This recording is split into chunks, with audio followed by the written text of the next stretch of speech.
सबसे पहली बात कि आप YouTube पे करते क्या हो? ये 2019 की बात है। सबसे पहला मेरा मिंत्रा का कुर्ती हॉल जो है वायरल हुआ। सी टचवुड, मुझे तो मुंबई से बहुत प्यार मिला है। तो सोशल मीडिया के थ्रू मुझे एक प्लेटफॉर्म मिला यूट्यूब, और वो मुझे कैसे क्रैक हुआ, वो मेरी सिस्टर की वजह से क्रैक हुआ मुझे। मेरी सिस्टर को ऑनलाइन शॉपिंग की बहुत ज्यादा आदत। ये लड़कियां जब हमारी फील्ड की नहीं है तो भी इतना अच्छा परफॉर्म कर रही हैं यूट्यूब पे, तो मैंने कहा यार मैं तो खुद इस फील्ड की। लेकिन पेड प्रमोशन मिलने का मतलब ये नहीं है कि कुछ भी रिव्यू दे दिया। जेन्युइन रिव्यूज ही आपको देखने के लिए मिलेंगे। मैं तो जेन्युइन रिव्यू देती हूँ। अगर प्रोडक्ट अच्छा है तो अच्छा बोलती हूँ, अगर प्रोडक्ट खराब आया है तो उसके बारे में खराब रिव्यू पेड में भी? डेफिनेटली पेड में भी। ओके, तो अदरवाइज पेमेंट देते हैं फिर वो? हाँ बिल्कुल देते हैं। अगर आप यूट्यूबर बनने का सोच रहे हैं तो आपको मार्केट सर्वे करना है कि कौन सा कंटेंट ज्यादा वायरल चल रहा है यूट्यूब पे। अब यूट्यूब की इतनी बातें हो ही रही हैं, तो अर्निंग के बारे में बताओ। अपनी नहीं, यूट्यूब कैसे पे करता है, मतलब यूट्यूब का क्या क्राइटेरिया होता है?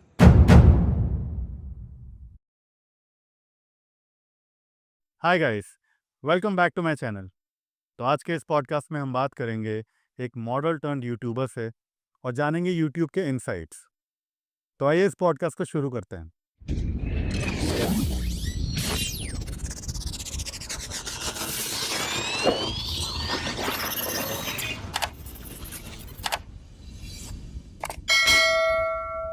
तो आज की जो मेरी गेस्ट हैं वो कोटा राजस्थान की रहने वाली हैं, model turned actor turned YouTuber, जिनके यूट्यूब पे ऑलमोस्ट 2 लाख सब्सक्राइबर्स हैं।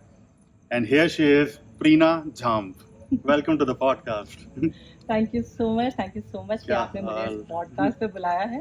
पूरी कोशिश करूंगी कि मेरा जितना भी यूट्यूब पर जर्नी रहा है, जो मेरा एक्सपीरियंस रहा है, उससे मैं डेफिनेटली आपको और आपके सब्सक्राइबर्स को जितना ज्यादा हो सके नॉलेज दे सकूं। बिल्कुल बिल्कुल।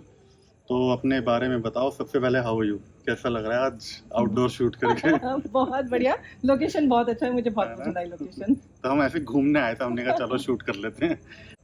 तो प्रीना, आप जब कोटा से मुंबई आए थे, आप मॉडलिंग के लिए आए थे, हाँ। देन उसके बाद आप यूट्यूब पे कैसे गए? क्या पूरी जर्नी थी हमारी ऑडियंस के लिए, प्लीज बताओ। सी टचवुड, मुझे तो मुंबई से बहुत प्यार मिला है। इतने साल हो गए, 10 साल से ज्यादा हो गए मुझे कब आए मुंबई थे में आप? रहते हुए। मैं आई थी 2010 में। ओ, और लोगों का स्ट्रगल एज अ मॉडल काफी रहता होगा, बट टचवुड मेरा स्ट्रगल सिर्फ 1 महीने का था। मेरा लक इतना ज्यादा काम किया जब मैं मुंबई आई थी। जो जिस फोटोग्राफर से मैं अपना फोलियो बनवा रही थी, वो खुद ऑलरेडी बहुत सारे ब्रांड्स के लिए शूट करते थे। ओ, तो जिनसे मैंने फोलियो बनवाया, उन्होंने ही मेरे अंदर इतना ज्यादा पोटेंशियल देखा कि जैसे ही मेरा फोलियो बस मार्केट में आया, तो जिस फोटोग्राफर ने मेरा फोलियो शूट किया था उनके साथ में भी मैंने शूट स्टार्ट किए, और मेरा फोलियो भी बहुत अच्छा शूट हुआ था। फोलियो बहुत ज्यादा इंपॉर्टेंट है। जितने भी लोग मुंबई में आगे अपना करियर स्टार्ट करना चाहते हैं, और अगर वो ये सोच रहे हैं कि कैसे स्टार्ट करें, तो मैं आपको बता दूं कि एक अच्छा फोटोग्राफर और एक अच्छा फोलियो मुंबई में बहुत ज्यादा इंपॉर्टेंट है, अगर आप एज एन एक्टर या मॉडल आना चाहते हैं तो फोलियो बहुत इंपॉर्टेंट है। तो फोलियो बहुत बढ़िया बना, तो उस फोटोग्राफर से भी मुझे बैक टू बैक शूट्स मिले, और जब मैंने फोलियो को रोटेट किया तो उससे भी मुझे काफी अच्छा काम मिला। मैंने काफी बड़े बड़े ब्रांड्स के शूट किए हैं टचवुड। जैसा कि मैंने कहा कि मेरा लक अच्छा रहा है। मैंने मैगी के लिए शूट किया, गार्नियर के कलर के लिए किया, HDFC bank, ICICI bank, Snapdeal, Tata sky, almost सब बड़े बड़े ब्रांड्स के लिए मैंने शूट किया है। और मैं बहुत ज्यादा प्राउड फील करती हूँ उस चीज के लिए। अब कैसा ना, ब्रांड्स के शूट चल रहे थे, फिर मैं एज एन एक्टर ट्राई करने लगी। मैं खुद एज एन एक्टर परफॉर्म नहीं करना चाहती थी। अच्छा। मतलब मैं एक्टर नहीं बनना चाहती। मैं सिर्फ अपने फैशन वीक्स में और अपने ब्रांड के शूट्स में खुश थी। लेकिन मेरी मॉम चाहती थी कि मैं एज एन एक्टर परफॉर्म करूं। तो वो कहती थी कि भाई मुझे तुझे टीवी पे देखना है, तो प्रीना देख कैसे कर सकती है तू। तो फिर मैंने उसके लिए इन्फॉर्मेशन लेनी शुरू की अपने फ्रेंड से कि भाई कैसे ऑडिशंस होते हैं, किस तरीके से ऑडिशन लिए जाते हैं, कहाँ जाना पड़ता है ऑडिशन के लिए। तो कुछ दोस्त बने, तो वो लोग भी एज एन एक्टर ट्राई कर रहे थे, तो उनसे पता पड़ा कैसे ऑडिशंस देते हैं, कहाँ ऑडिशंस चलते हैं। देन फिर मैंने एज एन एक्टर भी ऑडिशंस को क्रैक किया, और फिर मैंने टीवी में भी काम किया। बट अगर आप मेरा मेजर प्रोफाइल देखेंगे तो वो एज अ मॉडल ही है। करियर अच्छा चल रहा था एज एन मॉडल भी और एज एन एक्टर भी। बट फिर क्या हुआ कि मैंने ये देखा कि जहाँ पे भी अगर आप जाते हो ना, तो उस टाइम सोशल मीडिया का बहुत ज्यादा हाइप हो गया था। आप कहीं पे भी जाएंगे ना, तो लोग जानना चाहते थे कि अब भाई आप कौन से सोशल मीडिया हैंडल्स पे हैं, आपके कितने फॉलोवर्स हैं, फेसबुक पे लोग आपको कितना फॉलो कर रहे हैं। उस टाइम पे फेसबुक ज्यादा फेमस हुआ करता था, अभी इंस्टाग्राम है, पर तब फेसबुक हुआ करता था। तो मुझे ये लगा कि नहीं यार, सोशल मीडिया हैंडल्स को भी और बेटर तरीके से हैंडल करना पड़ेगा भाई, बिल्कुल। फेमस होना है तो। हम्म, क्योंकि मैंने ये देखा कि उस टाइम पे आप जब भी ऑडिशन देते थे ना, हम्म, तो प्रोडक्शन वाले ये देखते थे कि यार बंदी ने काम तो बहुत सारा किया हुआ है, हम्म। लेकिन लोग इसको कितना फॉलो कर रहे हैं, ये इम्पोर्टेंट था। राइट, हाँ, तो उस वजह से फिर मैंने देखा कि यार ये भी बहुत ज्यादा इम्पोर्टेंट चीज है, तो इसको भी थोड़ा हैंडल करना पड़ेगा। हम्म, तो सोशल मीडिया के थ्रू मुझे एक प्लेटफॉर्म मिला यूट्यूब, और वो मुझे कैसे क्रैक हुआ, वो मेरी सिस्टर की वजह से क्रैक हुआ मुझे। Okay. मेरी सिस्टर को ऑनलाइन शॉपिंग की बहुत ज्यादा आदत थी। हम्म, वो क्या करती थी, यूट्यूब पे क्लॉथिंग रिव्यू वीडियोस जो चैनल होते हैं उनसे देखती थी वीडियोस, उनकी अच्छा, वीडियोस देखती थी। ओके, और लड़कियां क्या करती थी, यूट्यूब की वीडियोस में सूट, साड़ीज, लहंगे वगैरह दिखाती थी, अमेजोन, मिंत्रा, फ्लिपकार्ट से मंगा के, और वो एज अ मॉडल चल के दिखाती थी, उसके बारे में बताती थी कि ये फैब्रिक है, ये प्राइस है, अच्छा है, आप ले सकते हो। और फिर वो ऑनलाइन शॉपिंग करती थी ओह। अमेजोन, मिंत्रा या फ्लिपकार्ट पे जाके। हम्म, अब अगर आप इस प्रोफेशन में आ रहे हैं, अगर आप एज अ मॉडल ट्राई कर रहे हैं, मुंबई में एज एन एक्टर ट्राई कर रहे हैं, तो आपको कपड़ों की बहुत जरूरत पड़ेगी, वेराइटी चाहिए आपको बिल्कुल, ऑडिशंस के बिल्कुल, लिए। हम्म, तो मैं खुद ऑनलाइन शॉपिंग बहुत करती थी। हम्म, तो मुझे ऐसा लगा कि यार ये लड़कियां जब हमारी फील्ड की नहीं है तो भी इतना अच्छा परफॉर्म कर रही हैं यूट्यूब पे, तो मैंने कहा यार मैं तो खुद इस फील्ड की हूँ, हम्म, तो मैं और बेटर परफॉर्म कर सकती हूँ। मैं ओवर कॉन्फिडेंट नहीं थी, हम्म, पर हाँ इतना कॉन्फिडेंट था कि अगर मैं यूट्यूब पे आऊंगी तो लोग इनको पसंद कर रहे हैं तो मुझे भी पसंद करेंगे, हम्म, ये कॉन्फिडेंस था मुझे। मैंने भी फिर वीडियोस बनाने शुरू किए। बहुत सारे कपड़े थे मेरे पास में अमेजोन, मिंत्रा, फ्लिपकार्ट वगैरह से, जो मैंने ऑडिशंस के लिए मंगाए। ऑलरेडी आपके पास थे वो? हाँ मेरे पास थे, ओह, क्योंकि मैं भी ऑनलाइन शॉपिंग करती थी, बट मेरे माइंड में कभी नहीं आया था कि मैं यूट्यूब पे वीडियो बनाऊंगी। और फिर मुझे ऐसा लगा कि यार यूट्यूब आई गेस एक ऐसा प्लेटफॉर्म है जिससे आप फेमस हो सकते हो, क्योंकि उस time clothing review video channels बहुत कम से 5-6 ही लड़कियां थी ये कौन सी जो ईयर की वीडियोस बात है? बनाती थी। ये 2019 की बात है। ओके, यस, तब मैंने देखा कि 5-6 ही लड़कियां थी जो वीडियो बनाती थी। फिर मैंने कहा कि यार बस यही है, इसमें कूदेंगे अपन ये मेरे लिए सही है, ये मैं बहुत अच्छे से कर सकती हूँ। और नो डाउट जब मैंने वीडियोस बनाने स्टार्ट किए तो मेरे वीडियोस बहुत अच्छे से रोटेट हुए। आपको एक्चुअली कैसा ना, जब आप यूट्यूब पे आते हैं तो ये इंपॉर्टेंट है कि लोगों को क्या पसंद है। और जब मैं यूट्यूब पे आई थी मुझे नहीं पता था। अच्छा, मैंने मेकअप की वीडियोस भी बनाए, ज्वेलरी के वीडियोस भी बनाए। अगर मैं कुछ भी आउटडोर जाके शॉपिंग कर रही हूँ तो मैं तो वो भी डाल देती थी। अच्छा, कुछ भी खरीदती थी उसका डाल देती थी। सबसे पहला मेरा मिंत्रा का कुर्ती हॉल जो है वायरल हुआ, ट्रेंडिंग में आया। ओह वाओ, उस पे मेरे सबसे ज्यादा व्यूज है। तब मुझे क्लिक हुआ कि ओके मेरी जो ऑडियंस है वो फीमेल ऑडियंस है, मुझे इन्हीं को ही टारगेट करना है और इन्हीं की पसंद के मुझे कपड़े दिखाने, यानी कि मुझे यही कंटेंट चूज करना और इसी को ही आगे लेके जाना। तो जब आपने शुरू किया था उसके कितने टाइम बाद ये रील मतलब जो भी आपका वीडियो था वायरल हुआ था? 10 से 12 दिन बाद। अच्छा, मेरा 3-4 वीडियोस ही गए, आप मेरे चैनल पे जाके चेक कर सकते हो। ओह, 3-4 वीडियो ही मेरे गए थे, 5वां वीडियो मेरा एकदम से हिट हो गया था। अरे वाह, मतलब मेरे लिए अगर आप उस टाइम की बात करें तो जहां आप नए नए यूट्यूबर हैं, आपके वीडियो पे 400-500 व्यूज आ रहे हैं, हाँ, वो वीडियो मेरा स्ट्राइक करके मिंत्रा का कुर्ती हॉल जो था वो स्ट्राइक करके मेरा 20-25 हजार से ऊपर निकल गया। अरे वाह, तो मुझे ये समझ में आया कि मुझे इस कंटेंट को चूज करना है मेरे लिए। तो ये भी बहुत ज्यादा इंपॉर्टेंट है कि अगर आप यूट्यूबर बनने का सोच रहे हैं तो आपको मार्केट सर्वे करना है कि कौन सा कंटेंट ज्यादा वायरल चल रहा है यूट्यूब पे। अगर वो आपके इंटरेस्ट में आता है कंटेंट, यानी कि आप सोच रहे हैं कि हाँ मैं अब यूट्यूबर तो बनूंगा, लेकिन अगर आपने कोई भी ऐसा कंटेंट चूज किया जिसको आप बार बार डेली बना रहे हैं और अगर आप बोर हो रहे हैं तो आप अपने यूट्यूब चैनल को ज्यादा टाइम तक नहीं चला पाएंगे।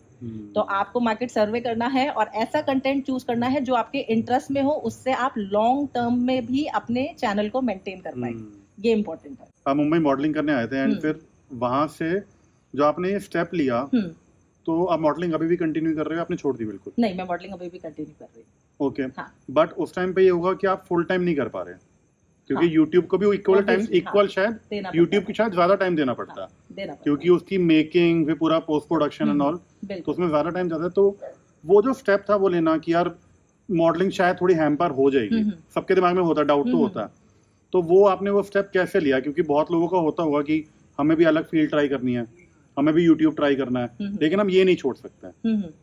तो वो क्या आपका पॉइंट था कि आपने बोला कि नहीं यार चलेगा, थोड़ा बहुत सैक्रिफाइस चलेगा?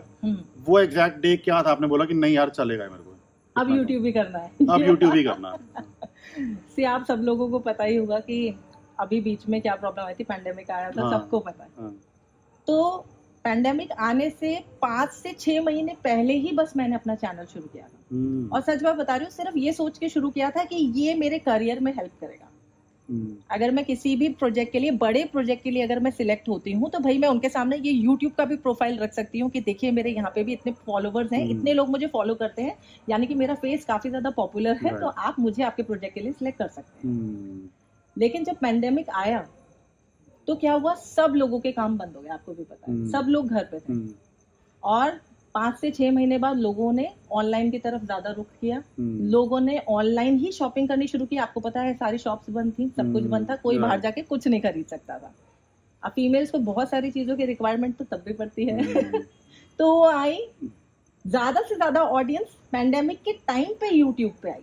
जो आज आप YouTube का फ्लो देखते हैं ना, अलग अलग कंटेंट का, एंटरटेनमेंट का भी, क्लोथिंग का भी, और भी बहुत सारे कंटेंट्स जो हैं, खाना बनाने वाला भी ये डिश ऐसे बनाओ, ये डिश वैसे बनाओ, तो ये जितना फ्लो YouTube पे आया है ना, ये सब पैंडेमिक के उससे आया। उससे पहले अगर आप देखेंगे तो YouTube पे इतने चैनल्स नहीं थे, और लोग इतना YouTube को देखते भी नहीं थे, देखते थे पर उतना नहीं देखते थे। इसके बाद से लोग YouTube पे आए, जैसे कोरियन ड्रामास पैंडेमिक के बाद में फेमस हुए ना, वैसे यूट्यूब भी फेमस हुआ। बट वो भी एक आयरनी है ना कि कोविड के टाइम पे तुम कहीं भी नहीं जा सकते हो। हाँ, तुम्हें घर पे ही रहना है, लॉकडाउन लगा हुआ है। हाँ, आप अपने आप को कैसे एंटरटेन करोगे? एग्जैक्टली, मतलब तुम कपड़े ले रहे हो, वो एक शौक वाली बात है। फिर वो जो शौकीन लोग होंगे वो लेंगे, क्योंकि कहीं जाना है नहीं, कोई मीटिंग्स है नहीं, ऑफिस है नहीं, कहीं घूमने जा नहीं सकते। बट ये भी एक आयरनी है, मतलब उस टाइम पे ये इस चीज को बूम मिलना। और देखिए मैं आपको ये बात बता दूं कि औरतों को और लेडीज को कहीं पे जाना हो चाहे नहीं जाना हो, लेकिन उनको अच्छे कपड़े देखना पसंद है। मैं भी उनमें से ही हूँ, और मैं आपको बता रही हूँ कि ऑनलाइन लोगों ने उस टाइम पे ज्यादा शॉपिंग की है। मेरा चैनल भी उस टाइम ज्यादा ग्रो किया, और फिर मुझे ये रियलाइज हुआ कि नहीं, ये वाला जो करियर है इसमें बहुत अच्छा पोटेंशियल, तो मुझे इसको अपना मेन प्रोफेशन बनाना चाहिए, क्योंकि मुझे ऐसा लगा कि मुझे भी इसमें ज्यादा इंटरेस्ट आ रहा है, और लोगों को भी मेरे चैनल में बहुत ज्यादा इंटरेस्ट आ रहा है। ओके, तो प्रीना, आपका एग्जैक्टली यूट्यूब पे क्या मॉडल है? आप क्या करते हो यूट्यूब पे? किस टाइप से आप वो बेचते हो जो भी आपका प्रोडक्ट है? क्या आपकी ऑडियंस है? ऑडियंस इन द सेंस कि आपने जब शुरू किया था वहां से अभी तक आपने क्या देखा आपके यूट्यूब पे? क्या ऑडियंस है? सबसे पहली बात कि आप यूट्यूब पे करते क्या हो? तो आपका क्या मॉडल है कि आप Amazon से खरीदते हो या जो भी ई कॉमर्स प्लेटफॉर्म से वहां से खरीद के फिर आप उन्हें ट्राई करके रिव्यू देते हो एंड ऑल, फिर कैसे उसका सेल होता है, क्या क्या चीजें होती हैं, उसके बारे में जानना चाहूंगा। अच्छा, मैं आपको बताती हूँ। देखिए, जब आप नए नए यूट्यूब पे आते हैं ना, तब कंपनीज आपको पेड प्रमोशन नहीं देती है। जब आप नए नए होते हैं तो ऑब्वियसली आपके पास इतने व्यूज नहीं होते हैं, लोगों का आप पे उतना ट्रस्ट बिल्डअप नहीं होता है। लोग आते हैं, देखते हैं, व्यूज आपको देके जाते हैं, आपको नंबर ऑफ व्यूज आपकी वीडियो पे देखने के लिए मिलेंगे, लेकिन लोग आप पे उतना ट्रस्ट नहीं करेंगे, आपके बताए हुए कोई भी चीज मंगाएंगे नहीं इतना जल्दी। लेकिन धीरे धीरे जैसे ही आपका चैनल ग्रो करता है, टाइम निकलता है ना, तब आपकी वीडियोस पे व्यूज अच्छे आने लगते हैं और लोग आप पे ट्रस्ट करने लगते हैं कि भाई बंदी इतने वक्त से टिकी हुई है तो कुछ तो अच्छा दिखा रही होगी। मेरे चैनल का जो मेन है वो ये है कि मैं लोगों को दिखाती हूँ सूट, साड़ीज, लहंगे, कुर्तीज, यानी कि फीमेल्स मेरे चैनल को देख के कुछ भी जो भी उनको चाहिए वो ऑनलाइन शॉपिंग कर सकती है। तो वही चीज़ है, मैं बनाती हूँ अमेजोन के लिए वीडियोस, फ्लिपकार्ट के लिए, मीशो आजकल बहुत ज़्यादा पॉपुलर है तो मैं मीशो के लिए वीडियोस बनाती हूँ। ऐसे करके बहुत सारे रिनाउंड जो एप्स हैं उनके लिए मैं वीडियोस जनरेट करती हूँ। ओके, तो आप उसको यूट्यूब पे डालते हो? हाँ, एंड उनके प्लेटफॉर्म पे भी डालते हो?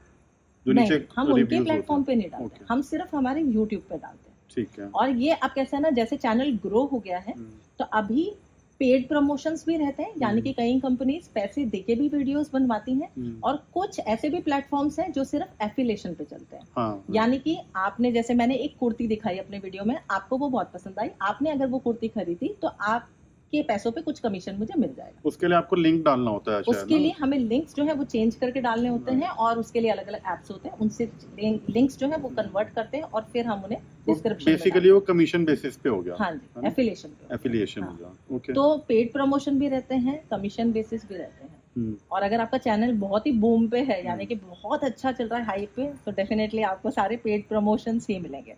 लेकिन पेड प्रमोशन मिलने का मतलब ये नहीं है कि कुछ भी रिव्यू दे दिया, जेन्युइन रिव्यूज ही आपको देखने के लिए मिलेंगे। मैं तो जेन्युइन रिव्यू देती हूँ, अगर प्रोडक्ट अच्छा है तो अच्छा बोलती हूँ, अगर प्रोडक्ट खराब आया है तो उसके बारे में खराब रिव्यू पेड में भी, डेफिनेटली पेड में भी। ओके, तो अदरवाइज पेमेंट देते हैं फिर वो? हाँ, बिल्कुल देते हैं।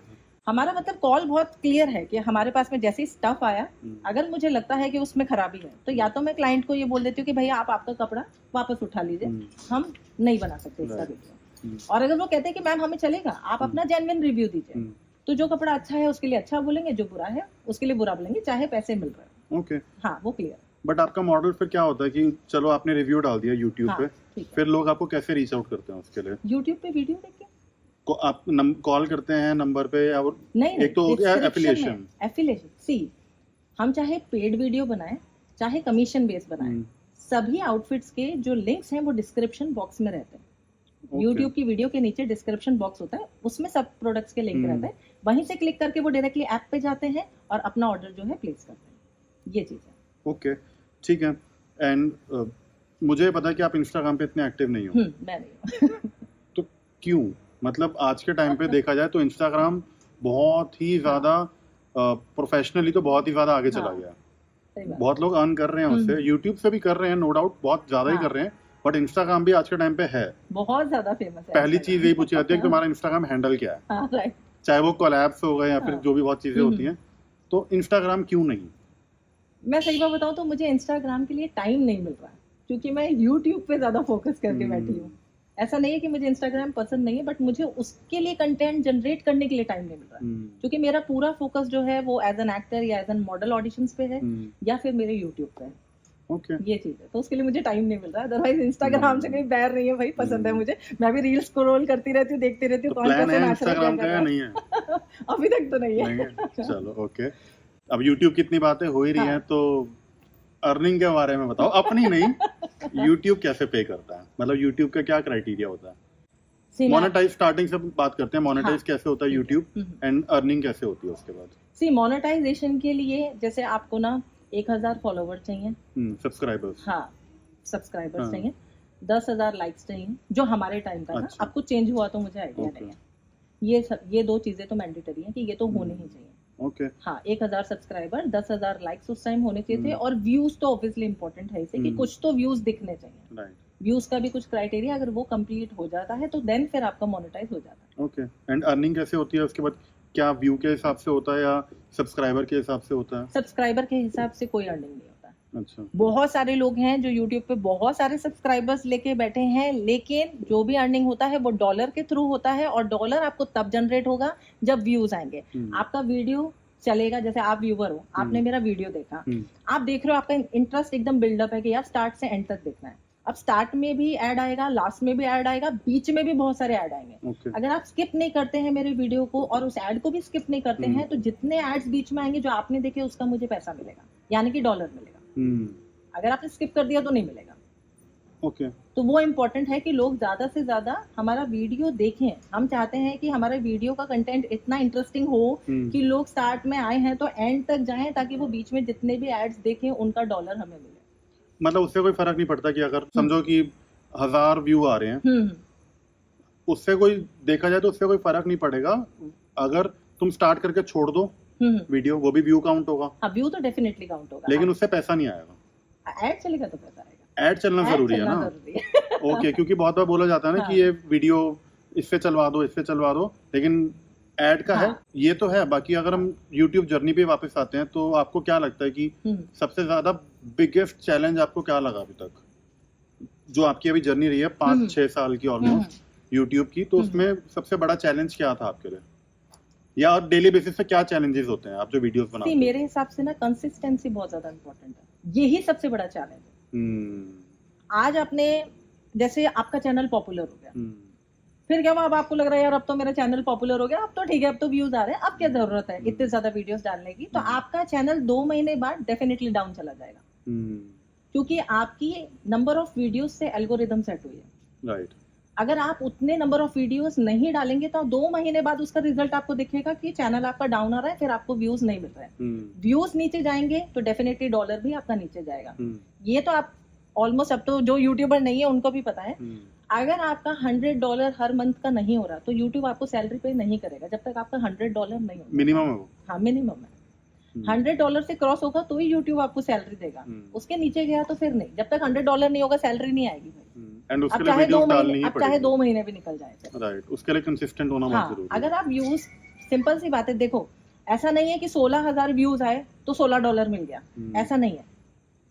कभी 16,000 व्यूज आ रहे तो $8 भी मिल रहा है वीडियो पे, कभी 7 भी मिल रहा है, कभी कभार 4 भी मिल रहा है। तो ये आप गेस नहीं कर सकते कि नंबर ऑफ व्यूज पे कितना डॉलर मिलने वाला है। मेरा एक्सपीरियंस है, 5 साल के एक्सपीरियंस से मैं आपको बताऊं तो ऐसा नहीं है। कभी कभी अगर मीशो के वीडियो पे 70,000 व्यूज भी आए तो $40 ही मिला, ऐसे तो फिर 70 होना चाहिए था। ऐसा नहीं हुआ है, सब पे अलग अलग डॉलर आपको देखने के लिए मिलेगा। तो व्यूज बहुत इंपॉर्टेंट है, उसके लिए कंसिस्टेंसी इंपॉर्टेंट है। महीने में आपको एक दिन छोड़ के एक दिन तो वीडियो डालना ही है, और 15 वीडियो तो मिनिमम चैनल पे आना ही चाहिए, चाहे आप कोई भी मतलब मेरे हिसाब से कंटेंट चूज कर लो यूट्यूब के लिए। ये मेरे एक्सपीरियंस से मैं बता रही हूँ। अगर आपके ऑन एन एवरेज व्यूज है ना, किसी पे 10 आ रहे हैं, 15 आ रहे हैं, फिर कोई स्ट्राइक करके 50 भी निकल गया, 70 निकल गया, फिर डाउन होके 4,000 भी हो गया, 6,000 भी हो गया, तो अगर इतना फ्लक्चुएशन है आपके व्यूज में, तो आपको 15 वीडियो तो महीने में डालनी है, एक दिन छोड़ के एक दिन, तो चैनल मेंटेन रहेगा। जैसे ही आपने वो छोड़ा, 2 महीने बाद उसका रिजल्ट जो है मैं आपको बता चुकी हूँ कि क्या आएगा। ठीक है। एंड अभी क्या हो गया कि आई एम श्योर कि आप जो रिव्यूज करते हो, हाँ, वैसे और भी लोग करते होंगे, और भी यूट्यूबर्स होंगे, तो आपको क्या लगता है ऐसा क्या कंपटीशन है और कैसे उसको आप ओवरकम करते हो? ऐसा क्या अलग करते हो, क्या डिफरेंशिएटिंग फैक्टर है आपकी वीडियोस में? सी मेरे हिसाब से अगर मैं अभी के टाइम पे देखूँ ना, तो जितने भी क्लोथिंग रिव्यू वीडियोस चैनल हैं, ऑलमोस्ट सबका सेम ही देख रही हूँ मैं चैनल। मैं ऐसा नहीं है कि आज मैंने जो आउटफिट दिखाया वो कोई और दिखा ही नहीं रहा, भाई सब लोग सेम ऐप से शॉपिंग कर रहे हैं, तो सेम आउटफिट्स दिखाएंगे ही से, कभी ना कभी तो ऐसा आएगा ही सही। तो बस आपको अपने ऑडियंस को मान के रखना है। अभी कुछ ज्यादा डिफरेंट नहीं है, जो सूट मैंने दिखाया 4 दिन बाद वही कोई दूसरी फीमेल यूट्यूबर भी दिखा रही है, ज्यादा डिफरेंस नहीं आएगा। लेकिन बस वही है कि आपको आपके फेस वैल्यू को मेंटेन रखना है, लोगों से कनेक्शन को मेंटेन रखना है, तो आपके पास में लोग टिकेंगे। क्योंकि अभी कुछ मुझे नहीं लगता कि ज्यादा डिफरेंट है। जब मैंने स्टार्ट किया था तब मैंने आपको कहा कंपटीशन कम था, लोग कम थे। अब तो आप सिर्फ कुर्ती हॉल भी डालेंगे तो पुराने जो यूट्यूबर्स हैं वो भी हैं, और काफी सारे नए पोटेंशियल यूट्यूबर्स भी आ रहे हैं जो एक्चुअली में उनके पास व्यूज अभी नहीं है, बट वो वीडियो बहुत अच्छा बना रहे हैं, बहुत अच्छी स्टाइलिंग के साथ में बना रहे हैं, उनका मेकअप बहुत अच्छा रहता है, हेयर बहुत अच्छा रहता है। मुझे तो कभी कभार कुछ नए यूट्यूबर्स के वीडियो को देख के लगता है कि यार इन्होंने तो मुझसे भी ज्यादा बेटर परफॉर्म कर दिया। उनको देख के मुझे ऐसा लगता है यार कल से और अच्छे बाल बनाऊंगी, इंस्पिरेशन मिल जाती है ना, इंस्पिरेशन होती है। हाँ, लेकिन कैसा है ना, सबने अपने फॉर्मेट को सेट किया। अब जैसा ना आप कुछ फीमेल यूट्यूबर्स को देखेंगे जो बहुत लाइट मेकअप करेंगी, बहुत कम ज्वेलरी पहनेंगी, या कुछ कुछ तो पहनेंगी नहीं, उनकी ऑडियंस को वैसे ही उन्हें देखना पसंद है। उनकी ऑडियंस उनके उसी लुक से कनेक्ट करती है। उनकी ऑडियंस को देख के लगता है कि हाँ यार मैं ऐसी दिखती हूँ, मैं ऐसा ही मेकअप करती हूँ, इतनी कम ज्वेलरी पहनती हूँ, तो मुझे इसके चैनल को फॉलो करना चाहिए, क्योंकि मैं इसी तरीके से रेडी होकर ऑफिस जाती हूँ, इसी तरीके से घर में रहती हूँ, या अगर मैं किसी फेस्टिव ओकेजन में रेडी हो रही हूँ तो मैं बस इतना हल्का मेकअप, इतनी हल्की ज्वेलरी, तो ये क्या हुआ, उस यूट्यूबर का प्लस पॉइंट है। वही सेम चीज है, अब मुझे थोड़ा सा ज्यादा मेकअप करना पसंद है, मुझे ज्यादा ज्वेलरी वेयर करना पसंद है, तो मेरी ऑडियंस मुझसे ऐसे कनेक्ट करती है, उनको मेरे अंदर वो खुद दिखता है कि हाँ यार मैं तो ज्वेलरी का सेट भी हर किसी के साथ पहनती हूँ, मुझे थोड़े से डल शेड से ज्यादा ब्राइट शेड्स पसंद है। ऐसी ऑडियंस है यूट्यूब पे। अच्छा। जो सिर्फ पेस्टल शेड्स के ही सूट्स कुर्ती को पहनना पसंद करते हैं, उनको रेड, ब्राउन, ग्रीन जो थोड़े पॉपअप शेड्स होते हैं वो उतने पसंद नहीं, और मुझे वही पसंद है। तो ये क्या हुआ, ये मेरे लिए प्लस पॉइंट हो गया। अब मुझसे ऐसी ही जो फीमेल्स हैं वो कनेक्ट करेंगे जो मेरे टेस्ट की हैं। बस यही चीज है, हर यूट्यूबर के पास में अपना अपना एक प्लस पॉइंट है, और उसी हिसाब से उनके पास में ऑडियंस है। अभी करंटली आप कौन कौन सी ऐप से जो भी अपने प्रोडक्ट होते हैं वो खरीद के रिव्यू करते हो? मैं अमेज़न से भी रिव्यू करती हूँ, और मैं मीशो से भी रिव्यू करती हूँ, और मैं फ्लिपकार्ट से भी रिव्यू करती हूँ। फ्लिपकार्ट? हाँ, फ्लिपकार्ट से। ओके, मेरा अगला सवाल ये है कि इन तीनों के आपने प्रोडक्ट्स रिव्यू करे हैं, हाँ, आपको कुछ डिफरेंस लगता है उनमें? कुछ क्वालिटी का डिफरेंस होता है? ये लोगों का मिथ है कि ना मीशो से जो कपड़ा आता है वो अफोर्डेबल भी होता है और अच्छा भी होता है, तो हमें मीशो से बाय करना चाहिए, और अमेज़न पे महंगा मिलता है, ऐसा लोगों का मानना है।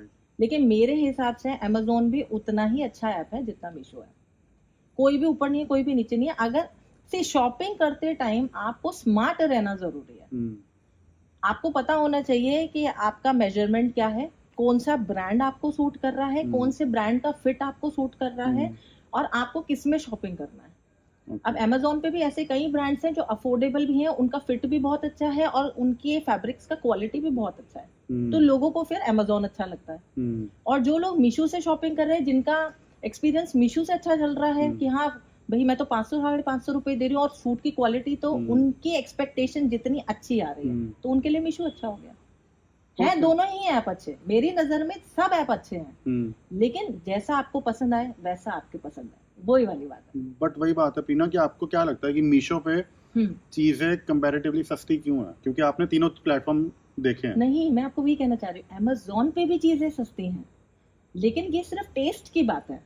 ओके। हाँ, मीशो पे आपको कैसा है ना, बहुत एक्सट्रीम वैरायटी देखने के लिए मिलती है। Amazon पे भी वैरायटी, आप Amazon पे भी जाके देखेंगे ना तो 500 550 में आपको भी सूट मिलेंगे, 400 रुपए में भी आपको मिल जाएंगे, लेकिन आपके टेस्ट के ऊपर है। आपको अच्छा। जैसा डिजाइन चाहिए, जैसा आपको पैटर्न चाहिए, वैसी वैरायटी अगर आपको Amazon पे मिल रही है और आपके बजट में मिल रही है जो आप चाह रहे हैं, तो आपके लिए Amazon अच्छा है। और वही चीज अगर आपको मीशो पे मिल रही है, आपके बजट में मिल रही है और जैसा आपको चाहिए वैसा ही मिल रहा है, तो आपके लिए मीशो अच्छा है। राइट। मैंने देखा है कि जो शॉपर्स हैं वो सफल होते रहते हैं, कभी वो मीशो से शॉपिंग कर रहे हैं, कभी वो Amazon से शॉपिंग कर रहे हैं। वो बात अलग है कि अभी मीशो का हाइप नो डाउट बहुत ज्यादा है, तो मीशो के पास में ज्यादा लोग हैं। राइट। आप जो भी प्रोडक्ट आप सेल करते हो, हाँ, आपको एफिलिएशन के थ्रू ही होता है, आपको डायरेक्टली भी आप जो कस्टमर्स होते हैं उनको चीजें बेचते हो? डायरेक्टली नहीं सेल करती हूँ, नहीं करते हो? हाँ, लिंक के थ्रू? मैं लिंक के थ्रू ही करती हूँ और जेन्युइन लिंक्स ही प्रोवाइड करती हूँ। जैसे मीशो से कुछ मंगाया या Amazon से कुछ मंगाया, तो एक प्रॉपर पूरा वैलिड एफिलिएशन जो प्लेटफॉर्म है उसको यूज करके लिंक्स को कन्वर्ट करके डाल के फिर ही हम यूज करते हैं। अच्छा। लेकिन सी मैं आपको बता दूं कि ऐसा नहीं है कि एफिलिएशन के थ्रू बहुत ज्यादा इनकम हो जाती है, ऐसा नहीं है। अगर आप कोई 400 रुपए की चीज खरीदेंगे तो मुझे उस पर 20 रुपए 30 रुपए 40 रुपए मिलेगा। अब आप सोच के देखिए, 1000 लोग खरीदेंगे तब जाके कुछ पैसे बनेंगे। तो हमेशा हम लोगों का टारगेट ये नहीं होता है कि भाई वीडियो डालो और बस पैसे कमा लो, ये टारगेट नहीं है हमारा। हमारे ऐसे कई वीडियो साल में जाते हैं जिनसे हम कुछ नहीं कमाते हैं, सिर्फ डॉलर मिलता है, लेकिन फिर भी हम उस ऐप से वीडियो को जनरेट करते हैं क्योंकि हमें ऑडियंस की रिक्वायरमेंट को पूरा करना है, उनकी डिमांड को पूरा करना है। मैंने खुद कई बार ऐसे भी आउटफिट्स को मंगा के रिव्यू किया है, खुद के पैसों से मंगा के, मुझे किसी ने पैसे नहीं दिए उसके लिए खरीदने के लिए, लेकिन अगर मेरी ऑडियंस चाहती है कि मैं ये ब्रांड्स का रिव्यू करूं तो मैं खुद अपने पैसों से मंगाती हूँ और रिव्यू करती हूँ। अब फिर वही है कि बस मैंने वीडियो डाल दिया तो मैं एफिलिएशन के थ्रू डाल दूंगी, अगर कोई कुछ खरीदेगा तो 200 400 या अच्छा चल गया वीडियो तो 4000 भी आ गए, कभी 2000 भी आ गए, तो वो कमीशन का इतना नहीं है। बट हमारा मेन टारगेट ये है कि जो ऑडियंस जा रही है वो कंटेंट जाना चाहिए, ताकि वो हमारे चैनल पे रुकी रहे, जानी नहीं चाहिए। अगर वो एक बार गई किसी और के पास में तो फिर बस वापस आना मुश्किल है, बहुत मुश्किल है। ये आप जानते हैं, अगर आपको किसी रेस्टोरेंट ने अच्छी सर्विस नहीं दी खाने की, तो आप कभी वापस नहीं जाओगे, तो वो हर चीज में है। ओके। एंड अभी आपकी देखा जाए टेक्निकली आपकी 2 इनकम्स हैं। आप YouTube के लिए वीडियोस बनाते हो, तो YouTube भी आपको पे कर रहा है उसके लिए, और एफिलिएशन से आपको वो भी पैसा affiliation and paid both. Okay. And बहुत लोग हैं जो कि YouTube पे वीडियोस डालते हैं जिसके अंदर वो डायरेक्टली अपना नंबर डाल देते हैं कि अगर आपको ये समझो कुर्ता बाय करना है तो हमारा नंबर है, हमें कॉल करो, पेमेंट कर दो, कैश ऑन डिलीवरी नहीं होगा, पेमेंट कर दो एंड ये हम आपके घर पे डिलीवर करवा देंगे, जिसमें शिपिंग के चार्जेस भी 90% लोग हैं वो लेते हैं आपसे। तो आपने वो नहीं सोचा वैसा कुछ करने का कि आप खुद ही समझो Amazon से आपने खरीदा, या फिर खुद का बुटीक टाइप से, या फिर खुद के प्रोडक्ट्स बनाना, फिर उसको डायरेक्टली कस्टमर को बेचना? सी ब्रांड लॉन्च करने का प्लान है, ऐसा नहीं कि नहीं सोच रही हूँ। मैं और मेरे हस्बैंड जो है सोच रहे हैं कि एक अच्छे ब्रांड को लॉन्च किया जाए, बट वो अभी उसकी थोड़ी तैयारी चल रही है, बहुत जल्दी ही आएगा। लेकिन अगर मैं आऊंगी YouTube पे तो भी मैं लोगों को वो चीज प्रोवाइड करूंगी कि वो कैश ऑन डिलीवरी भी ऑर्डर कर सकते हैं। मैं पूरा सेटिंग करके अच्छे से आऊंगी अपने ब्रांड को लेकर। बट पता है उसमें बहुत बड़ा एक डिसएडवांटेज भी है।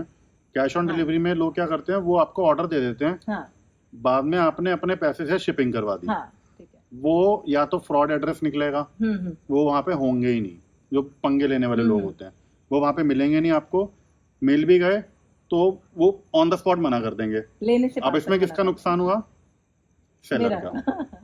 तो ये भी एक दिक्कत है। एंड अभी एक चीज और है, मतलब मैं अपने एक्सपीरियंस से बता रहा हूँ कि अगर आप लोग भी बाय करते हैं ऑनलाइन तो ट्रस्टेड जो सोर्स है वहां से बाय करो, क्योंकि बहुत लोग होता है जो सेलर्स दिखाते हैं कि आप हमें पेमेंट कर दो पहले, हम आपको डिलीवर करवा देंगे, वो लोग नहीं करते हैं डिलीवर। वो अपना फोन ऑफ कर देंगे, नंबर चेंज कर लेंगे, बेसिकली वो स्कैम कर जाते हैं। राइट। तो उससे बचना बहुत जरूरी है। हाँ। ठीक है। एंड कभी आपको वो प्रेशर फील हुआ है कि जैसे आपने भी बात बोला कि यार वो कॉम्पिटिटर अच्छा कर रहा है तो मुझे भी अच्छा करना है, अगर वैसा कोई वीडियो आ रहा है मुझे भी अच्छा करना है। बट क्या होता है, अच्छा करना ठीक है, बट कभी वो प्रेशर हुआ है पर्सनल लाइफ में या फिर प्रोफेशनल लाइफ में कि नहीं यार मुझे करना है करना है करना है? एक होता है ना कि एंजाइटी होने लग जाती है एक टाइम पे, तो अगर वैसा कुछ होता भी है तो उससे कैसे डील करते हो, या पेशेंस हो जाती है उस टाइम पे? सी मेरे अंदर बहुत ज्यादा पेशेंस है। आई एम श्योर कुछ सेक्रीफाइस भी करे ही होंगे कि या समझो कहीं फैमिली फंक्शन है, कुछ है, नहीं जा सकते क्योंकि ऑलरेडी बहुत प्रायर चीजें होती हैं। ऐसे तो कई बार होता है कि मेरे फ्रेंड्स मूवी देखने जा रहे हैं, मुझे वीडियो का शूट करना है तो मैं नहीं जा पा रही हूँ। ये तो बहुत बहुत बार रहा है कि मेरे हस्बैंड शादी में जा रहे हैं, कह रही तू नहीं चल रही, मैं सबको क्या बोलूंगा, और मैं बोलूंगी भाई काम है। लेकिन ये पता है बैलेंस करना पड़ता है, और ऐसा मैं नहीं कहूंगी कि ये बैलेंस करना मुझे आ गया। अभी भी कई बार ऐसा होता है कि मैं या तो और लोगों को नाराज कर देती हूँ, या फिर मेरे चैनल पे 4-4 दिन का गैप आ जाता है, भाई जाना पड़ जाता है, कभी बहुत ज्यादा अर्जेंसी भी हो जाती है, तो ये मैं बैलेंस नहीं कर पाती। तो आप बैंक लेके नहीं चलते हो? हाँ, बैंक लेके नहीं चलते? सी कैसा है ना, ये तो डिलीवरी पे भी डिपेंड करता है। हमारे पास कपड़े कब डिलीवर हो रहे हैं। अब आपने एकदम से बोल दिया कि यार परसों अपन चलेंगे, मेरे दोस्त की शादी है, और अब मुझे अमेज़न का वीडियो डालना है और कपड़ा तो कल रात को आने वाला है, तो कैसे करेंगे शूटिंग?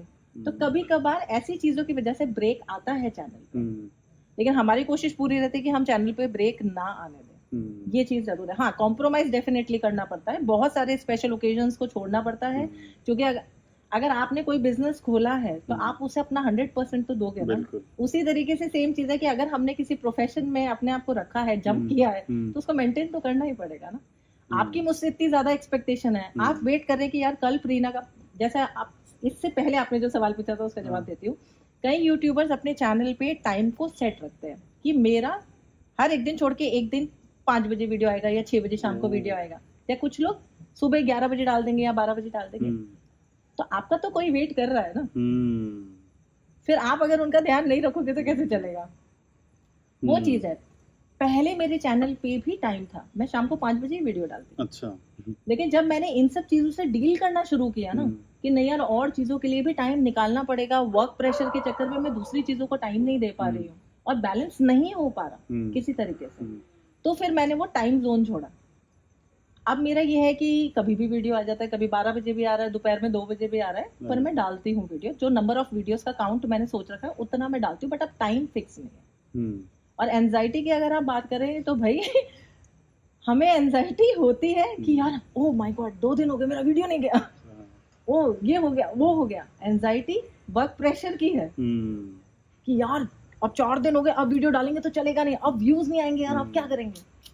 रहती है वो चीज रहती है, वो पार्ट ऑफ यूट्यूबर है। और रही बात कंपटीशन की, तो सी पता है एक टाइम जब मैं नई थी तब मैं कंपटीशन में थी लोगों के मेरा कैसा टारगेट था, तो ओ इसके इतने व्यूज है, इससे आगे निकलोगे। अच्छा इसके इतने सब्सक्राइबर है, ये भी मेरी तरह सूट साड़ी का रिव्यू करती, इससे भी आगे निकलोगे। पर विद द टाइम आपको रियलाइज होता है कि कोई किसी के कंपटीशन में है ही नहीं, सब अपना अपना काम कर रहे हैं। बिल्कुल। और आप जैसे पहले नए यूट्यूबर है तो आप 10 से 12 वीडियो जनरेट कर रहे हैं, आपके पास टाइम है कि आप इस यूट्यूबर का भी वीडियो देख रहे हैं, उसका भी देख रहे हैं, अच्छा इसने ये वाला सूट दिखाया, इसने ये वाली साड़ी दिखाई। और जब आपके पास में आपका चैनल रिनाउंड होता जाता है, आपके पास ब्रांड्स आने लगते हैं, चाहे वो बार्टर आए, चाहे वो पेड आए, चाहे एफिलिएशंस आए, कुछ भी आए, तो आपके पास वर्कलोड बढ़ा ना। अब वर्कलोड बढ़ेगा तो आपके पास टाइम है कि आप किसी और को देख लो, तो कंपटीशन में लाने के लिए देखना भी तो पड़ेगा ना लोगों की वीडियोस को। तो धीरे धीरे करके विद द टाइम आपके पास ही इतना काम हो जाता है कि आपको औरों के वीडियोस को देखने के लिए ही टाइम नहीं है, तो कोई कंपटीशन नहीं रह जाता। फिर आपके पास में एक ही टारगेट होता है, मैं अच्छी लगनी चाहिए, मेरे बाल अच्छे लगने चाहिए, मेरी ऑडियंस मेरे पास में रहनी चाहिए, मेरे व्यूज आने चाहिए, मेरे वीडियो टाइम पे जाना चाहिए, बस। इसके अलावा आपके पास कोई टारगेट ही नहीं होता। आई एम श्योर अब प्रीना बहुत लोगों की कंपटीशन होंगी यार, 2 लाख सब्सक्राइबर बहुत होते हैं। तो मेरा आखिरी सवाल रैपिड फायर से पहले का, कि आपने वो जर्नी देखी है, बिल्कुल पहले सब्सक्राइबर से लेके अभी 1,86,000 सब्सक्राइबर्स हैं, तो ये जो जर्नी थी, जो 5 साल पहले की प्रीना थी और जो अभी की प्रीना है, आपने क्या देखा यूट्यूब पे, क्या ट्रेंड चेंज हुआ जब आपने वो शुरू किया होगा? क्योंकि आई एम श्योर उस टाइम पे कोविड से जस्ट पहले आपने शुरू किया था? बस मेरे ख्याल से हार्डली 5-5.5 महीने पहले ही शुरू किया। तो जब शुरू किया था और हाँ। जो अभी करंट सिचुएशन है, हाँ हाँ, आपको क्या लगता है क्या ट्रेंड चेंज हुआ? ट्रेंड ऐसे चेंज हुआ है कि बहुत सारी ऐसी फीमेल्स आई हैं यूट्यूबर जो बहुत ज्यादा बेटर स्टाइलिंग के साथ में वीडियोस बना रही हैं। ओके। हम लोग क्या करते थे, कोई भी आउटफिट को मंगाते थे, उसका रिव्यू करते थे कि भाई ठीक है इस ज्वेलरी के साथ पहन लिया ऐसा लगेगा वैसा लगेगा। वो लोग उसी सूट को और अलग तरीके से कैसे पहन सकते हैं और अलग तरीके से कैसे पहन सकते हैं, इस तरीके से आपको एक ही आउटफिट को बहुत तरीके से यूज करने के वीडियोस बना के दिखा रहे हैं। इससे क्या हो रहा है ना, वो तो बहुत अच्छा काम कर रहे हैं भाई, बट हमारा बढ़ रहा है टेंशन। ओ यार लोगों को ये भी पसंद आ रहा है, अब ऐसा भी जनरेट करना पड़ेगा कंटेंट, लोगों को और इंटरेस्टिंग कंटेंट बना के दिखाना पड़ेगा। ये सारी चीजें जो है ना अब थोड़ा सा माइंड पे हैम्पर करती है कि यार और बेटर तरीके से वीडियोस को जनरेट करना पड़ेगा। कंटेंट इस तरीके से टाइम वाइज चेंज हुआ है। पहले हम एक वीडियो में 3 से 4 आउटफिट भी दिखाते थे तो भी चल जाता था। अच्छा। आज के टाइम पे अगर आप जाके देखेंगे चैनल पे तो कोई 10 कपड़े दिखा रहा है, कोई 15 आउटफिट्स दिखा रहा है। समटाइम्स तो आप जाके देखिए 20 आउटफिट्स का भी वीडियो चैनल पे लोग बना रहे हैं। उसमें कुर्ती भी है, कुर्ता सेट भी है। आपको लगता है उससे कोई फर्क पड़ता है? मतलब जो वीडियो की लेंथ होती है बहुत फर्क पड़ता है। ओके। सी आपने अगर डे 1 से अपनी वीडियो की लेंथ को 18-19 मिनट का सेट रखा है, जैसे मेरी चैनल की वही है, तो मैंने ये मेरे चैनल पे एक्सपीरियंस किया कि अगर मैं 15 मिनट का या 14 मिनट का वीडियो बनाती हूँ तो मेरे तो सारे वीडियो के बार डाउन हो जाते हैं और फिर वो वीडियो आगे रोटेट होके व्यूज कैच नहीं करता। क्या रीजन है उसके पीछे? अब नंबर ऑफ टाइमिंग का तो है काउंटिंग जो यूट्यूब की तरफ से रहता है। आपकी अगर वीडियोस हमेशा से 5 साल से 18-19 मिनट की ही आ रही हैं, लोगों का स्किप करने का एक प्रॉब्लम है ना। लोग आते हैं खट खट खट, अच्छा ये सूट ओके, नेक्स्ट क्या है, नेक्स्ट क्या, स्किप स्किप स्किप। अगर पहले कैसा था ना, ऑडियंस पेशेंस रख के पूरे वीडियो को देखती थी। अच्छा बहुत प्यारी यूट्यूबर है, बहुत अच्छे से बोल रही है, इसका वीडियो बहुत अच्छा लग रहा है। आज के टाइम पे जो अब लोग है ना, ये 5 साल में जो आप टर्नओवर बोल रहे हो, चेंज ओवर, जो ट्रेंड चेंज हुआ है, अब स्किप करने का ट्रेंड आया है। स्किप करने का अब 1.5 2x स्पीड बढ़ा के देखने का। बोल के उनको कपड़े से मतलब है। तो वो क्या करते हैं, सीधा आपके रिव्यू पे नहीं जा रहे हैं। वो क्या करेंगे ना, अच्छा सूट पहना हुआ अच्छा लग रहा है, सीधा गए लिंक से वहीं पढ़ लेंगे, फैब्रिक क्या है, ये क्या है, वो क्या है। अब लोग अपना टाइम कंज्यूम करते हैं। तो वो स्किप करने की वजह से क्या होता है ना, अगर वॉच टाइम कम हो गया तो देन फिर बार डाउन हो गए वीडियो के और आपका वीडियो रोटेट होना बंद हो गया। जो वॉच टाइम आपका सेट है वो आपकी लेंथ के अकॉर्डिंग सेट है और उतना तो वॉच टाइम आपको वीडियो पे चाहिए जिससे वीडियो के बार अप रहे और वीडियो रोटेट हो सके। तो ये भी बहुत ज्यादा इंपॉर्टेंट है कि डे 1 से आपको अपने वीडियो की लेंथ को क्या रखना है, वो भी चैनल जब स्टार्ट कर रहे हो तब से ही सोचो। मैं नहीं थी, मुझे एजुकेट करने के लिए कोई भी नहीं था, तो मुझे ऐसा था कि ठीक है यार 10 कपड़े दिखा रहे हैं, 10 कपड़े दिखा रहे हैं, 18 मिनट का वीडियो भी बन रहा है, 20 का भी बन रहा है, 22 का भी बन रहा है, जैसा मुझे पसंद आया उतना बोल के वीडियो बना दिया। अब वो टेक्निकलिटी समझ में आती है कि अरे यार इस पे भी ध्यान देना था। तो YouTube बहुत ही बढ़िया वाला गेम है भाई, उस पे आप जितना ध्यान दोगे वो सब कम है। आपको YouTube पे फोकस रखना है, हर चीज बदल रही है वक्त के साथ में, YouTube भी बदल रहा है, तो आपको हर चीज पे फोकस रखना है कि अच्छा। तो डे 1 से आपको ये डिसाइड करना है, ये मैं आपको बता रही हूँ अब, कि डे 1 से डिसाइड करो कि मैं कभी भी 14 मिनट से ज्यादा या 15 मिनट से ज्यादा वीडियो नहीं बनाऊंगा। तो उतना ही लेंथ मेंटेन रखना जरूरी है स्टार्ट टू एंड तक, वरना आपको ये नंबर ऑफ व्यूज का प्रॉब्लम होगा, वॉच टाइम का प्रॉब्लम होगा ही होगा यूट्यूब पे। ओके ठीक है, बहुत ज़्यादा इनसाइट्स मिल गए हमें यूट्यूब जर्नी के। तो अभी हम करते हैं रैपिड फायर शुरू। हाँ ठीक है, ठीक है। अब मुझे ये नहीं पता था कि रैपिड फायर भी है। वो मेरा सरप्राइज है, वो मैं किसी को बताता भी नहीं हूँ मैं। हमने ये देखा भैया रैपिड फायर में अगर जीत जाते हैं तो फिर गिफ्ट विफ्ट भी मिलता है, कुछ है ये ले जाओ। ये लो। अच्छा ये लेके जाना है, ठीक है। ओके आपका पहला सवाल, यूट्यूब पे लॉन्ग फॉर्म वीडियो या फिर शॉर्ट्स, आपको क्या लगता है ज्यादा इफेक्टिव है? सी मेरे हिसाब से अगर आप शॉर्ट्स बनाते हो तो वो ज्यादा ऑडियंस को कैच करता है, लेकिन डॉलर कैच नहीं करता है। और अगर आप लॉन्ग फॉर्म वीडियोस बनाते हो तो वो डॉलर भी कैच करता है, इसलिए लॉन्ग फॉर्मेट वीडियोस मेरे हिसाब से ज्यादा अच्छा है। ओके जो मुझे पसंद है। अगर सिर्फ ऑडियंस कैच करनी है तो शॉर्ट्स, डॉलर कैच नहीं करना है तो। ठीक है। ओके आपका दूसरा सवाल कि यूट्यूबर की एक बेस्ट और worst thing being a YouTuber. See YouTuber की एक सबसे अच्छी बात यह है कि ये एक करियर ही ऐसा करियर है कि अगर आप इसमें आते हो ना तो हम्म। आपका कॉन्फिडेंस लेवल ब्लास्ट हो जाता है, मतलब मेरा मानना ये है।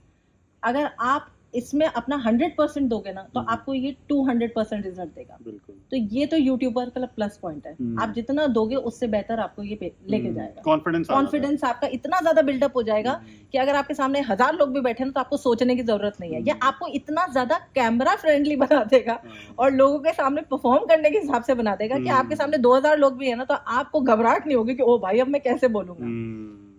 और बस तो यार यूट्यूबर का तो यही है कि आपके पास में आपके लिए टाइम नहीं है, और कई यूट्यूबर्स के लिए तो अपनी फैमिली के लिए भी टाइम नहीं है। मेरे पास तो यार कितने कितने दिन तो मैं जिम नहीं जा पाती हूँ, अपनी वॉक पे भी नहीं जा पाती हूँ। तो आपके पास आपके लिए उतना टाइम नहीं होता है, तो ये थोड़ा यूट्यूबर होने का माइनस पॉइंट है।